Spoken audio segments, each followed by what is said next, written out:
안녕하세요. 오늘도 창세기 개론 시간에 와주셔서 감사를 드립니다. 우리가 오늘은 이제 5번의 강의를 우리가 계획하고 마지막 5번째 시간을 보내게 되었습니다.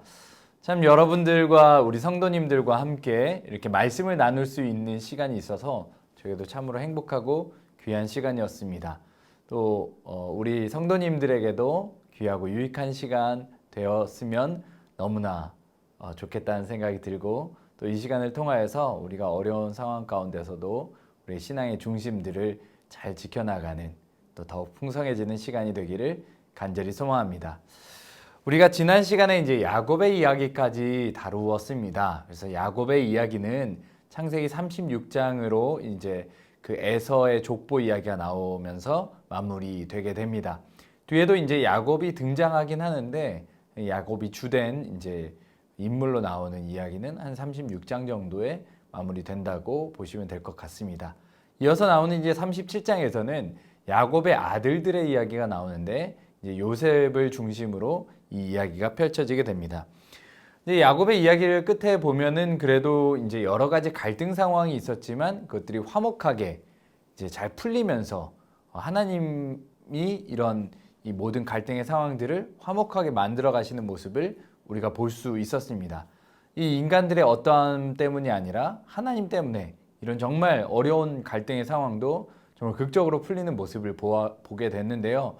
앞으로 나오는 또 이제 야곱의 아들들의 이야기에도 이렇게 화목한 이야기가 잘 이어져 나오면 좋겠다 생각이 들지만 그렇지가 않습니다. 이 야곱의 아들들의 이야기 속에서도 이 갈등 상황이 너무나 많이 나오기 때문에 우리는 이 갈등을 또 어떻게 이제 해결해 가시는지를 하나님을 통하여서 또 성경을 통하여서 보게 될 것입니다. 그냥 단순히 갈등이 아니라 조금 더 심화된 모습을 이제 보게 되는 것 같아요. 그러면 어떻게 이 심화된 갈등들을 풀어가게 되는지 우리가 좀 살펴보면 좋을 것 같습니다. 이 창세기 37장에는요, 요셉이 이제 17세 때의 이야기가 나오게 되거든요. 이 이제 갈등 사건을 이뤄가는 이제 이야기가 이 요셉의 사건에서는 옷이라고 볼 수 있습니다. 요셉이 입은 옷 때문에 이 갈등이 시작되죠. 잠시 이야기를 살펴보면 그래요. 이제 요셉이 17세 때의 이야기인데, 이제 형들이랑 그 야곱의 아내인 비라와 실바와 형들이 같이 있는 거 보면서 그 가운데서 형들이 뭔가 잘못을 행한 것 같아요. 그냥 그 모습을 보고 요셉이 이제 아버지 야곱에게 가가지고 형들이 이러이러한 잘못들을 했다고 이제 이르게 되는 이 내용들이 처음에 기록되어 있습니다. 당연히 이런 것들은 이제 형들에게는 어려운 일이었을 거예요. 누구라도 자신이 잘못한 게 있으면 이제 그것들을 남에게 알리는 모습을 보면 상당히 마음이 어려워지잖아요. 그런 모습을 보면은 일단 형들에게 요셉이 사랑받기에는 조금 어렵게 되었다.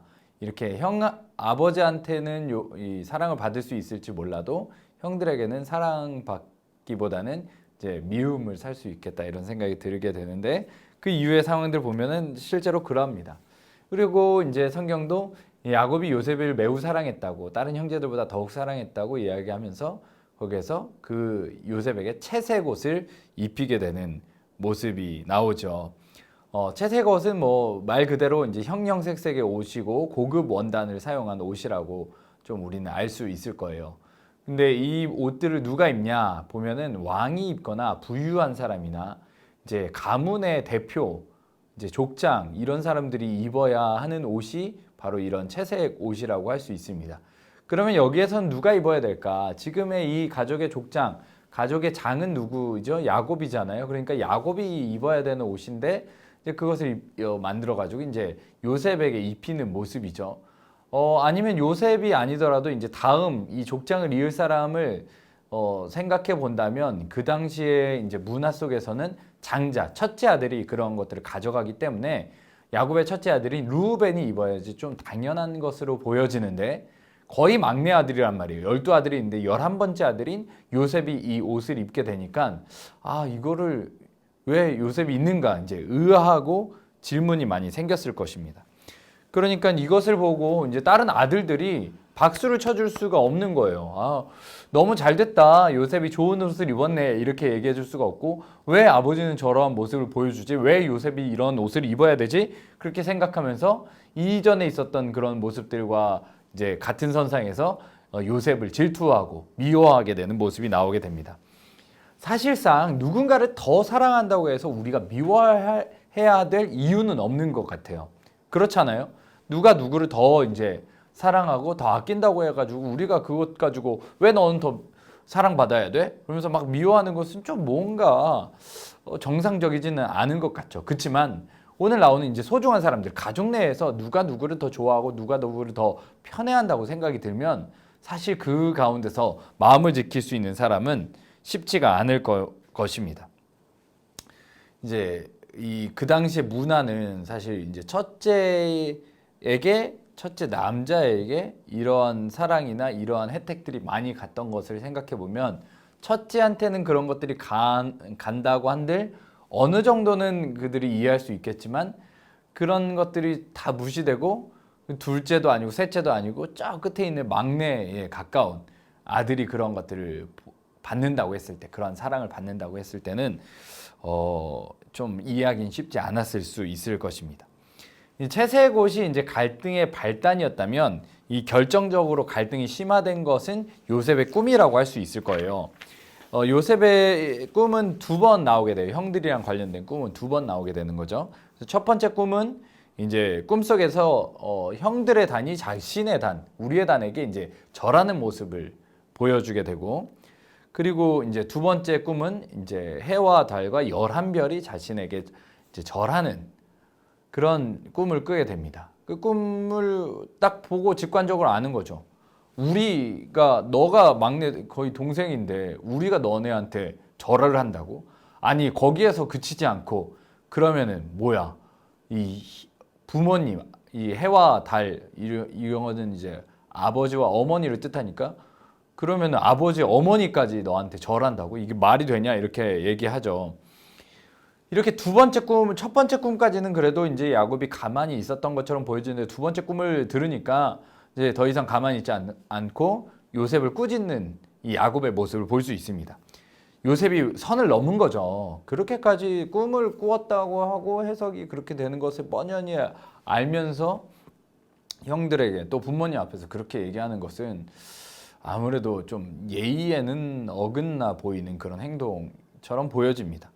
그렇지만 이런 얘기들을 야곱은 그 마음속에 간직해둡니다. 아, 요셉이 이런 꿈을 꾸는구나.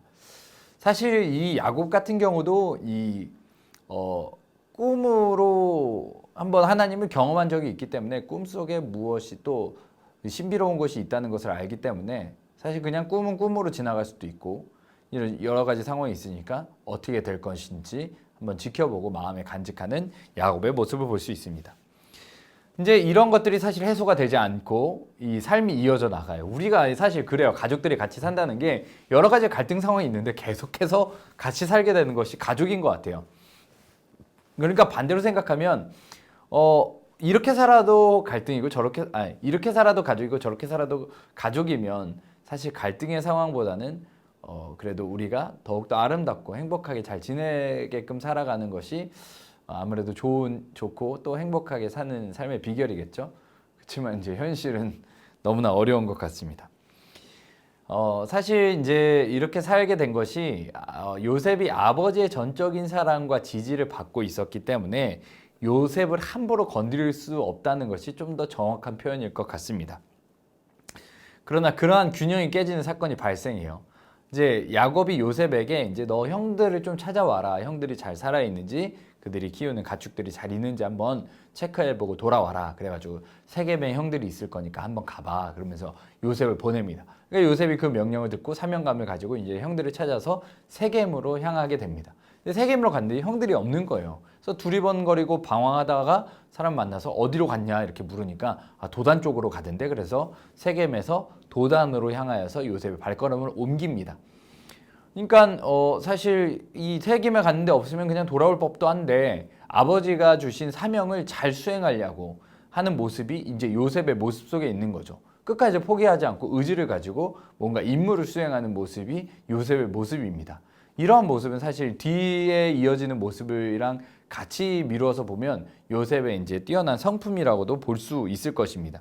그래서 결국은 도단에 이제 찾아가서 이제 형들을 이제 찾아서 이제 만나게 되는 장면이 나오게 돼요. 근데 이제 찾아가게 되면 저 멀리서부터 이제 요셉이 찾아오는 장면을 이제 형들이 보게 되는데, 형들이 이제 그 요셉을 보자마자, 멀리서 오는 요셉을 보자마자 형들끼리 얘기를 합니다. 야, 어떻게 쟤를 죽여보자 한번. 근데 이런 얘기가 그냥 대충 심심해서 하는 얘기들이 아니라 이게 오래된 역사의 이야기예요. 오랫동안 마음속에 이런 응어리진 이야기들을 계속 가지고 있다가 정말 눈에 가시처럼 보이는 요셉을 어떻게 해야 될까, 이런 것들이 이제 있다가 그 마음이 오늘 이제 실천으로 행해지기에 앞선 모습이 오늘의 모습이라고 할 수 있을 거예요. 그러니까 즉흥적인 모습이 아닌 거죠. 억눌렸던 그런 질투와 시기의 마음들을 이제 요셉에게 표출하게 되는 겁니다. 왜냐하면 이제 요셉을 보호해줄 야곱이 지금 있지 않으니까 이 야곱이 없는 틈을 타서 그들이 이제 억눌렸던 마음을 표출하는 거죠. 그래서 형들은 요셉의 채색 옷을 벗기고 물이 없는 구덩이에 던져버립니다. 그리고 이제 형들도 어떻게 해야 될까, 이거를 죽여야 될까, 살해해야 될까, 벌을 줘야 될까, 막 이게 여러 불타오르는 복수심을 어떻게 이제 표출해야 될지를 막 고민하게 되죠. 그러면서 형들은 이제 이 동생은 구덩이에 던져놓고 밥을 먹어요. 식사를 합니다. 근데 식사를 하면서 이제 주변을 살펴보니까 계속해서 이제 뭐 미디안 상인도 이스마엘 상인도 지나다니는 거예요. 그런 걸 보니까 이제 유다가 이 지혜를 짜내는 거죠. 야, 우리가 죽여서 뭐 하겠냐. 이러면서 이제 우리가 이제 이를 그냥 팔아서 우리에게 피를 묻히지 말자, 이러는 거예요. 첫째 형이었던 루벤이랑은 좀 다른 모습이죠. 루벤은 이제 그래도 우리 죽이지 말자 하고 잘 회유해서 돌아가려고 하는데 이제 별로 이제 그런 효과가 없었어요. 루벤 첫째가 먼저 얘기했는데도 효과가 없었는데, 유다가 이렇게 얘기하니까 이 형제들에게 유다의 영향력이 더욱더 컸던 것 같습니다. 결국 유다의 뜻대로 되죠. 그래서 이 요셉을 이 이스마엘 사람들에게 팔려서 애굽으로 이제 요셉이 팔리게 됩니다. 그리고 그 당시에 이제 루벤이 없었나 봐요. 루벤이 돌아오니까 요셉이 없는 거예요. 그리고 어디 갔냐 그랬더니 다들 뭐 그렇게 하고 채색 옷에다가 이제 순념소를 죽여가지고 피를 적셔서 이제 그것을 가지고 야곱에게 찾아갑니다. 이거 아버지 아들 거 아니에요? 당연히 알죠. 그것 때문에 얼마나 지금 시기 질투와 가족 가운데 갈등이 펼쳐졌는데 형들이 모르겠어요. 자기가 지어준 옷인 거를 야곱도 알고 짐승에게 쫓겨 죽었구나, 그렇게 믿고 오랫동안 이제 야곱이 슬퍼하는, 애통해하는 모습을 보여주게 됩니다. 이렇게 이제 사실 이 갈등 상황이 이제 이루어지게 됐어요. 이 갈등 상황을 살펴보면 이제 야곱과 에서가 보여줬던 갈등 상황보다 더욱더 심화되고 발전되었다는 것을 우리는 볼 수 있습니다.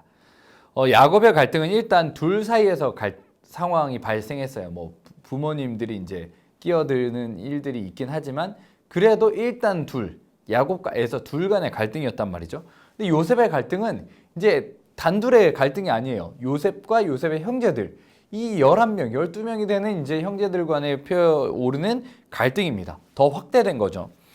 그리고 이제 이 사실 피해자, 가해자를 완전히 나누기는 어렵지만 사실 그 피해자와 가해자를 나누면 에서와 야곱 하면은 사실 야곱이 가해자란 말이에요. 에서가 피해자고, 결국 이제 자신이 축복권을 자기도 모르는 사이에 넘기고 그 축복을 받아서 챙겨 도망간 이제 야곱이 어떻게 보면 가해자라고 할 수 있을 것입니다.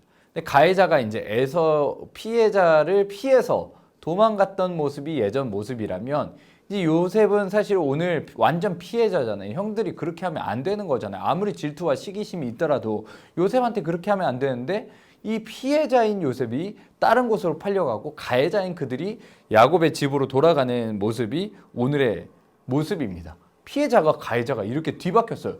더욱더 억울한 상황이 펼쳐진 게 이제 이 요셉의 갈등 이야기입니다. 또 여기에서 한번 그냥 좀 지켜보면 좋을 것이, 이 야곱은 에서의 의복을 훔쳐서 축복을 받거든요. 근데 이제 요셉은 자신이 축복으로 받았던 채색 옷을 형들에 의해서 벗김당하고 이제 공경에 처하게 되는 것이 좀 흥미로운 포인트이기도 합니다. 좀 상황이 좀 바뀌고 좀 심화되고 이제 그렇게 대비되는 모습이 오늘 모습 속에서 보여지는 모습입니다. 자, 이렇게 심화된 갈등 상황 속에서 그럼 요셉은 형제들과 화목을 이룰 수 있을까요? 성경을 보면서 한번 더 자세하게 살펴보면 좋겠습니다. 이제 이렇게 되니까 결국 이제 형들의 이야기든 거의 다 빠지고 창세기 39장부터는 요셉의 이야기가 주를 이루게 돼요. 그런데 이제 그 상황 가운데서 여러 가지 어려운 공경과 상황 속에서 처하는데도 요셉이 사랑을 받는 이제 모습도 보여지고 또 공경에 처하는 모습도 이렇게 보여주면서 대비를 이루게 됩니다. 그리고 그 사건 가운데서 작은 갈등들의 이야기들도 또 다른 갈등의 이야기들도 이 성경 이야기 속에 들어 있어요. 근데 대부분 요셉이 가는 곳마다 사랑을 받아요. 아주 이쁨을 받고 신뢰를 받게 되죠. 이게 요셉이 보여주는 아주 그 아름다운 모습인 것 같습니다. 이 처음 반려간 집은 바로의 친위 대장인 보디발의 집이에요. 근데 거기에서 이제 신뢰를 받고 가정 총무가 됩니다. 거기에서 더 나아가서 보디발의 아내 때문에 누명을 쓰고 감옥에 가잖아요. 왕에게 범죄한 이제 궁정 감옥 같은 곳에 이제 가게 되는데 거기서도 간수장의 신뢰를 받고 간수장의 역할을 거의 대행하는 일들을 요셉이 하게 됩니다. 뿐만 아니라 이제 뭐 거기 중간에 들어오는 관원장에게도 신뢰를 받고요. 더 나아가서 이 애굽의 왕 바로에게도 신뢰를 받는 모습이 이 요셉의 모습입니다. 그래서 어떻게 되죠? 애굽의 총리가 되는 게 바로 요셉이죠. 그렇게 이제 아주 승승장구하는 사랑을 많이 받고 신뢰를 받는 내용이 이 뒷부분부터 나옵니다. 근데 이게 우리가 많이 들어왔던 내용이어서 좀 당연하게 느껴지게 되는 것 같아요. 가정 총무가 됐구나, 총리가 됐구나, 뭐 이렇게 생각할 수 있는데 하나하나 살펴보면 이게 정말 어려운 일이거든요. 이 종으로 팔려간 집에서 가정의 총무가 된다. 이게 이 미리 앞서 있던 종들, 태어날 때부터 거기에서 종들이었던 사람들은 과연 어떠했을까요? 이렇게 곱게 봤을까요? 이 종들의 세계에도 사실 질서가 있는 것이잖아요. 그 당시에 그랬잖아요. 어떤 느낌이었을지 한번 생각해 보면 쉽지 않았을 거라 생각해 볼 수 있을 것입니다. 그리고 감옥은요, 보안이 아주 철저한 곳이에요. 문제가 생기면 안 돼요. 누구라도 도망치거나 여러 가지 사건들이나 이런 것들이 생기는데 아주 민감한 곳이 감옥이란 말이에요. 간수장이면 얼마나 이 뻑뻑하고 정말 그런 철저하게 그런 보안을 생각하고 빡빡하게 이제 굴었겠을까요? 그런데 이제 그런 행정가가 탁월한 이제 간수장이 이 요셉이 하는 일을 돌아보지 않았다 이럴 정도로 요셉을 믿었다는 거예요. 그럼 요셉이 얼마나 일을 잘했는지, 얼마나 신뢰가 가게 했는지를 우리는 생각해 볼 수 있다는 것이죠. 거기에서 더 나아가서 이제 왕의 꿈을 해석해 주는 거예요. 이게 어떻게 보면 입신양명의 기회라고 생각할 수 있겠지만 잘못 해석했다가는 모가지가 날아가는 일이거든요. 생명이 걸려 있는 일이에요. 그런데 담대하게 이제 애굽 왕 바로의 꿈을 해석해서 또 왕뿐만 아니라 나라를 전체로 구하는 그런 모습이 요셉의 모습입니다. 한 가정에서 한 나라까지 또 심지어 감옥까지도 이제 정말 유익을 끼치고 구해내는 요셉의 활약을 보면 실로 대단한 능력이다 생각하게 됩니다. 성경은 그가 그렇게 될 수 있는 이유에 대해서 이렇게 밝힙니다. 여호와께서 요셉과 함께 하심으로 그가 형통한 자가 되었더라. 이러한 구절이 뒤에서도 계속해서 반복해서 나와요. 그러니까 요셉이 얼마나 형통한 삶을 살았는지, 그가 형통할 수 있었던 이유는 여호와께서 함께 하셨기 때문인 것을 우리는 이 성경을 통해서 확인할 수 있는 것이죠. 결국 그가 그렇게 잘 될 수 있었던 것은 하나님께서 함께 하셨기 때문에 가능한 일임을 우리는 믿음으로 고백하게 됩니다. 그러나 이러한 고백이 우리가 단순히 그냥 하나님께서 함께 하셨기 때문에 쉽게 이루어졌다고 아무런 노력이 없어서도 됐었다고 생각해서는 안 될 것입니다. 요셉이 일을 못했어도 형통했던 것이고 또 곧바로 해석을 잘하게 됐던 것이고 아무런 수고 없이 나라를 구하게 되었다는 것은 결코 아닙니다. 요셉은 그 안에서 최선을 다하고 있는 힘을 다해서 살았습니다. 일단 하나님이 요셉을 형통하게 하셨고 그 형통함을 입은 요셉도 주님을 위해서 최선을 다해서 살았기 때문에 충만한 형통의 삶을 이어갈 수 있었던 것입니다. 이것이 하나님과 늘 함께하는 형통한 삶의 비결일 것입니다. 사실상 요셉 이야기 속에서 큰 위기와 갈등은 형들과의 갈등이라고 할 수 있습니다. 그러나 더 큰 갈등이 이 요셉의 이야기 속에 들어와 있는데요. 그것은 뭐 인간과 인간의 갈등이라고 보기보다는 땅과 인간의 갈등, 인간과 땅의 갈등이라고 할 수 있을 것입니다. 땅은 흉년이 들어서 먹을 것을 낼 수 있는 상황이 아니었고 인간은 땅에서 주어지는 먹거리를 통하여서만 살아갈 수 있었습니다. 이제 땅이 곡식을 내어준다면 당연히 잘 먹고 그래서 잘 살 수 있었겠지만 그렇지 않을 때는 이렇게 흉년이 일어나면 생존의 위협을 받을 수밖에 없는 한계를 지는 존재가 바로 인간이라고 할 수 있을 것입니다. 한 교황은 이렇게 얘기했어요. 하나님은 인간을 용서하시고 또 인간도 가끔씩 용서를 하지만 자연은 절대로 용서하지 않는다. 그러니까 결국 자연과 빚는 갈등 속에서 인간은 결국 생명의 위협을 받을 수밖에 없는 그런 존재라는 것이죠. 이러한 문제를 잘 해결한 사람이 누구예요? 바로 오늘 나오는 요셉이 이런 문제를 잘 지혜롭게 해결한 것입니다. 요셉은 그 당시에 있는 주변의 국가들까지도 이러한 갈등 상황에서 땅과의 인간의 갈등, 그러니까 생명의 위협 속에서도 이러한 문제를 잘 해결하고 참된 생명으로 이끌어내는 모습을 잘 보여주고 수행하게 되죠. 그 상황 속에서 이제 형들과의 재회가 이루어지는 거예요. 그가 요셉인지도 모른 채 위협 있는 애굽의 총리를 만나러 형들이 찾아옵니다. 형들이 애굽의 총리를 찾아온 까닭이 무엇일까요? 당연히 그들이 잘 살기 위하여서 지금 목숨이 위태하니까 그들에게 이제 애굽의 총리에게 양식을 구해서 그것을 먹고 살려고 찾아온 것이죠. 그것도 이제 그냥 형들이 찾아온 것이 아니라 야곱이 재촉해서 이제 애굽의 총리를 찾아오게 된 것입니다. 근데 뭐 아무래도 야곱도 어느 정도 이제 가축도 있고 재산을 이제 가지고 있었기 때문에 어느 정도는 버틸 수 있을 것이에요. 근데 7년의 이런 흉년을 버틸 그런 것은 없었겠죠. 그래서 그런 역부족을 인정하고 애굽의 총리를 찾아온 것입니다. 요셉은 자신이 이제 형들의 동생이라는 것을 숨기고 형들을 시험하기 시작합니다. 아주 차갑게 또 그렇게 몰아붙이는 모습을 보여주죠. 사실 그래도 이제 형들에게 당한 모습을 생각해 보면 그래도 요셉이 보여주는 모습은 그래도 약하다 이렇게 생각할 수 있지만 또 한편으로 생각해 보면은 아주 냉정하게 형들을 좀 시험하는 모습을 보여주게 돼요. 결국은 시므온을 볼모로 잡고 그 형들에게 이제 그 데리고 오지 않은 막내 아들까지도 데려오게 만듭니다. 막내 동생이죠. 그러면서 이제 사실 그들을 이제 몰아붙이는 거예요. 그들을 정탐꾼이라고 말하면서 결국 데리고 오지 않으면 시므온이 어떻게 될지를 알 수가 없는 상황이죠.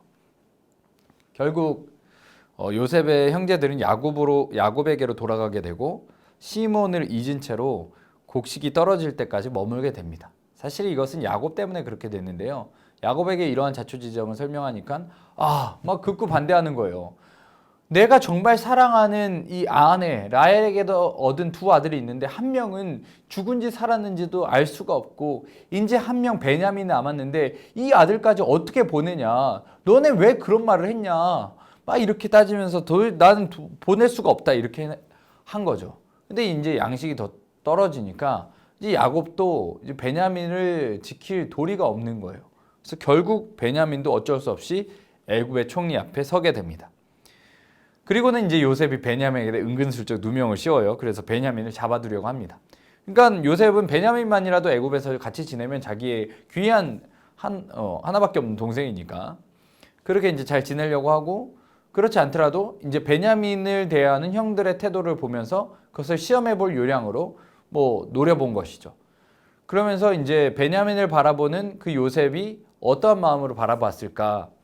사실 이제 야곱이 정말 사랑하는 아들이고 이 베냐민과 요셉은 어느 정도 비슷한 부분이 많기 때문에 이 베냐민을 대하는 태도를 보면 자신에게 대하는 태도를 한번 유추해보고 가늠해볼 수 있을 거라고 아마 생각하면서 이 태도를 지켜봤을 것입니다. 그러면서 이제 어떻게 변했는가를 보니까 그 당시에는 야곱이 요셉을 팔기 위하여서 주동했던 유다가 이제는 변해서 나를 대신 잡아가고 베냐민은 풀어달라 이렇게 호소하는 모습을 보니까 요셉의 마음이 녹아내리는 거예요.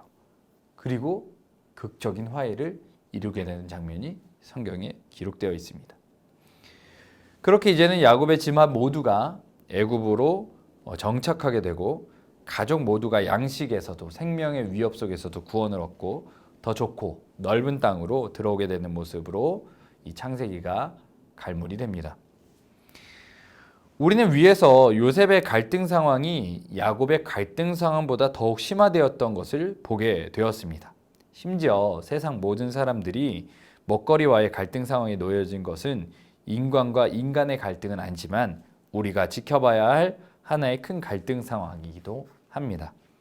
아무튼 어려운 문제들이 해결되는 것은 결국 하나님의 능력에 의한 것이었습니다.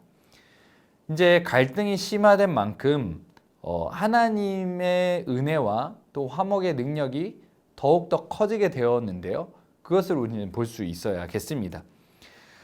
야곱의 화해를 이끄실 때는 하나님께서 사건 그 중간에 앞서서 이 베델이라는 곳에서 사닥다리 환상을 보여주시기도 하고 또 라반에게 나타나 주시기도 하고 또 야복강가에서 브니엘 이런 사건들도 있고 하잖아요. 그렇게 이제 사건마다 찾아와 주셔서 하나님을 나타내 주시고 알려주셨습니다. 그렇게 이제 문제를 해결하시고 화목을 이루셨던 것이죠. 근데 이제 오늘 요셉의 장면에서는 이 요셉과 늘 함께해서 요셉이 형통했다 이렇게 고백하고 있어요. 다른 사건들이 사실 요셉에게는 잘 나타나지는 않거든요. 그러니까 좀 다르게 하나님께서 함께 하시는 모습이 이제 있는 거죠. 늘 함께 하신다는 거예요. 성경이 그것을 이제 증언해주고 있습니다. 그것을 우리는 또 어디서 볼 수 있느냐? 신약에 보면은 이 예수님에 대해서 임마누엘이라고 하잖아요. 뜻으로 하면 하나님이 우리와 함께 하신다. 이런 것들로 하나님이 우리와 어떻게 함께 하시는지를 더욱더 선명하게 알게 되었습니다. 그와 비슷하게 요셉에게도 늘 함께 하시면서 형통으로 이끌어 가시는 모습을 하나님께서 보여주시는 거죠. 물론 사건마다 함께 하시는 하나님도 우리 삶에 여전히 존재하십니다. 그렇게 여러분 하나님 만나신 적 있죠. 그렇게 반복되면서 그런 사건들로 우리의 삶을 다 이끌어 가시는 그 주님의 모습을 우리는 우리의 삶을 통하여서도 보게 됩니다. 그러나 사실 요셉에게 보여주신 늘 함께 하시는 하나님의 모습은 우리를 더욱 세밀하게 이끌어 갑니다. 세밀하게 하나님을 만나는 그런 장면으로 우리를 이끌어 가는 거죠. 사실 하나님은 이 두 가지, 야곱에게 요셉에게 보여줬던 이 두 가지, 또 더 그 이상의 많은 방편으로도 사실 하나님이 우리와 함께 하신다는 것을 나타내 주신다는 것입니다. 그러니까 더욱더 발전됐다고 볼 수 있고 또 더 이제 심화됐다고 볼 수도 있고 또 다양하게 하나님께서 우리와 함께 하시는 것을 보여주셨다고 우리는 생각해 볼 수 있을 것입니다. 우리가 놓지 않아야 될 것은 이러한 방편에도 저러한 방편에도 우리와 함께 하시고 끝까지 우리를 이끌어 가신다는 것을 우리는 잊지 않아야겠습니다. 결국 원역사에서도 하나님께서 세계 열방을 주님의 은혜로 이끌어 가셨습니다. 인간의 교만과 제약에도 불구하고 하나님 은혜가 더욱 컸고 하나님 끝까지 더욱더 포기하지 않으시고 그들을 이끌어 가셨던 것입니다. 족장 역사도 마찬가지입니다. 갈등과 반목, 어려움과 문제는 심각하지만 하나님께서 이끌어 가십니다. 족장이라고 부름받은 자들도 그의 가족들과 그런 사람들도 다 부족하고 나약하고 또 탐욕과 죄악이 가득했지만 주님께서는 그들을 이끌어 가셨습니다. 여전히 세상 가운데는 많은 이 갈등과 어려운 문제들이 있습니다. 어쩌면 성경의 시대보다 더욱 심각하고 첨예한 대립이 우리 삶 가운데, 우리 사회 속에 있는 것 같습니다. 그러나 이러한 모든 갈등을 주님께서는 화목으로 바꾸기를 원하고 계십니다. 그러면서 자신의 독생자 아들 예수 그리스도도 우리에게 아끼지 않으셨습니다. 그러니까 우리는 이 갈등 상황을 볼 때 이렇게 바라볼 수 있어야겠습니다. 하나님께서는 모든 갈등 상황을 눈여겨보고 계시다. 갈등 상황 가운데 함께하고 계신다. 함께 하시면서 어떻게든 그 갈등을 화목으로 이끄시기를 원하신다는 것이요. 이것이 우리가 가져야 될 태도라고 생각합니다. 야곱에게 나타나셔서 씨름하며 화목을 이룰 수도 있고 하나님이 늘 함께 하시며 형통해선 요셉처럼 마음 다해 화목을 이룰 수도 있을 것입니다. 여러분, 시간이 더딜지는 몰라도요, 하나님은 포기하지 아니하시고 이 세상에 진정한 화목을 완전히 이룰 것입니다. 오늘도 어렵고 힘든 시대 가운데서도 화목의 직분을 잘 감당하며 그 기쁨을 누리는 우리 고척교회 성도님들 다 되시기를 소망합니다. 오늘도 수고 많으셨고요. 또 다시 이렇게 만나기를 고대하며 기도하겠습니다. 감사합니다.